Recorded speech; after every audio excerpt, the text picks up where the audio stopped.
If we live in such a patriarchal society, where did all these laws come from that protect women and punish men? That's a good one too. That's a really good one too. Honestly, I feel like it would probably have boiled down from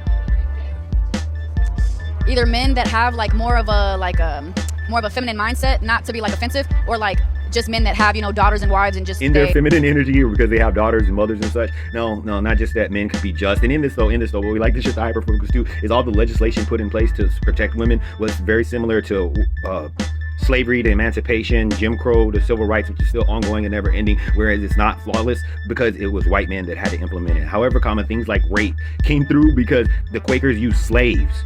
Because the swag is that they didn't want to have wives and white women fingering white men, but they used slaves to make laws and legislation for rape, which was again like affirmative action going to benefit white women, whereas marital rape came straight through white women across white men because white men were treating their women like property, which is where the misogynistic patriarchy came through. But it's just that the patriarchy is pretty much dead because everything that's been put in place. And now we live in a misogynistic society wherein women have actual female privilege. They have special rules put in place to help them more over than anybody else. That's why they've been pushing for paternity leave, so because they need help at home, unlike the traditional women that could manage their household all on their own because y'all have lost control of your kids. We had mentioned doing telemarketing, we were selling like television, telephone, and internet service.